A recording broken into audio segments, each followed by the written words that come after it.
few years ago I was doing football coaching in Chengdu, where I was going into various schools to teach the young children football skills, and I really liked the environment and really wanted to get into it myself and wanted to go into teaching instead to try a different angle of it. So I went home and focused on trying to find a teaching job, and luckily enough I found one in Foshan.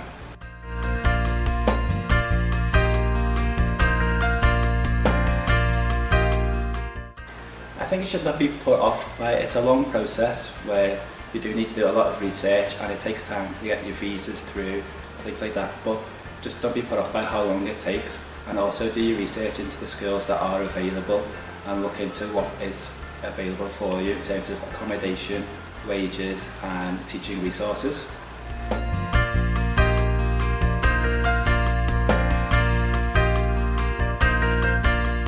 In terms of China, it is quite small, so it's quite easy to get around and it's not overcrowded and you don't really feel put off by being around other people. But it is quite close to Guangzhou, which is the really big city, so if you ever need anything that you can't get in Foshan, you can just a quick journey to Guangzhou and you can get anything that you want there. But Foshan itself, it's quite quiet and easy to get around. It's got a really nice nightlife where it's not too crowded, quite relaxed, and a lot of new restaurants that are coming up. We've got Italian restaurants, Irish bars and various clubs, so there's enough here to keep you busy and you can always find something new and exciting to do.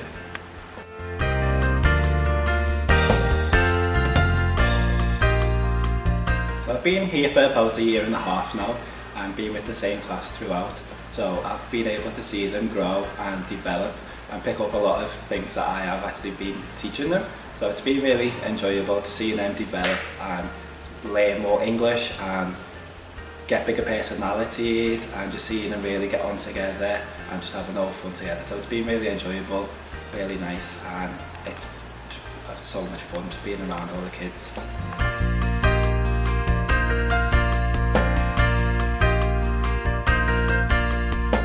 We recently taught our class about countries and animals, so it's something that I'm really passionate about.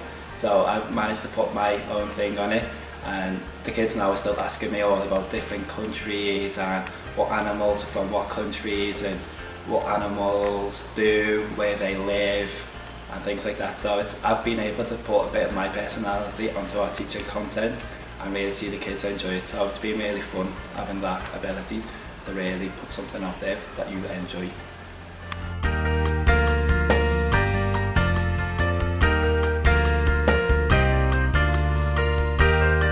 So we start at 8 AM and we welcome all the kids into the playground with fun song, dance, and then we have different games suitable to all the different levels that we have. So with me being a KB teacher, we've got a bit more strenuous games which the kids all work together and play. Then we go into the class and we do a language gate where we welcome the kids into the class and ask them various questions that sometimes related to the monthly content or just what they've been doing over the weekend.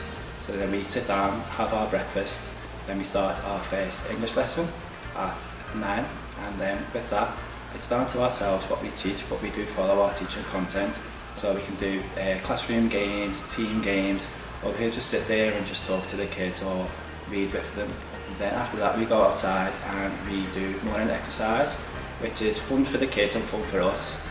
We sometimes look a bit silly doing it, but it is quite fun.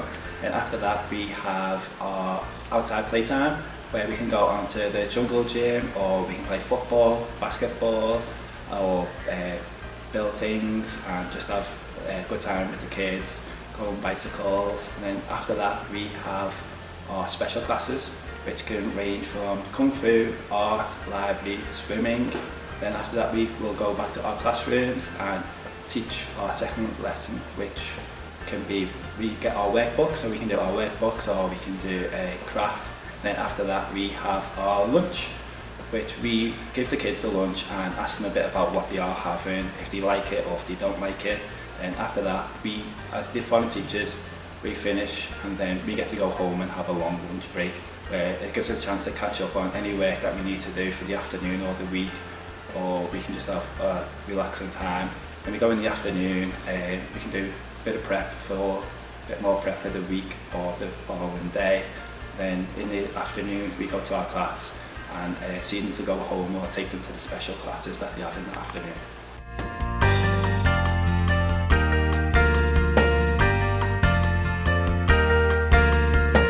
So the teaching resources in HIK are really good. We do sometimes create our own teaching content, and it's down to the teachers to develop that, what we feel is suitable to our classes, but we get a bit of help developing that, and we can use that to teach throughout the month. And then with the resources, we have everything on our system, where we've got various flashcards, game ideas, songs, and we can use that for our own games, or like use them to make a bit of a twist. And then we've got a big equipment room where we've got footballs, bean bags, everything like that that you need to play games or interact with the kids.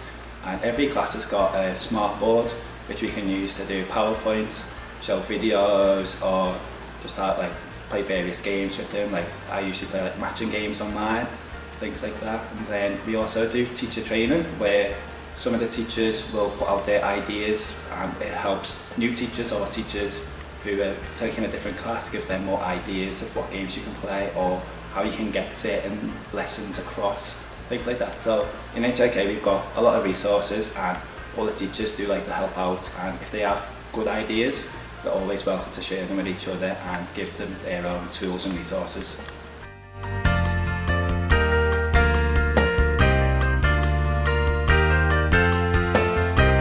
I've been quite lucky that I've been to a lot of places in China. I went to Beijing to see the Great Wall and the Forbidden City, went to Xi'an to see the Terracotta Warriors, went to Guilin to see the Yangshuo the river, and then went to Shanghai to see the Bund. Then with being in Foshan, it's quite close to different airports, where we've got Guangzhou Airport and our own, but then not too far from that we've got Macau and Hong Kong, which is really easy to get to from where we are. So I've been in Hong Kong for New Year's, which was really fun, Macau for a little holiday, where you can go to all the big casinos, which is quite similar to Vegas. And then with that you can fly out of these airports quite cheap. So went to Malaysia, went to Borneo, where I got to see wild orangutans. From that I went to Kuala Lumpur to see the Petronas Towers. Then went to Singapore, which is really nice, really exciting place to see. It's just so clean, everything that you need in a city. And then went to Vietnam for Chinese New Year, and then from that went to Cambodia to see Angkor Wat. And then I'm soon to go to Indonesia to see, go to Bali and go to Komodo Island. So everything like that, it's really accessible, quite cheap to go to, and there's just so many options of places to see and travel. We get a lot of holidays that gives us a chance to go and see so many different things. So it's definitely worthwhile coming, just for the adventures that you can have outside of Foshan.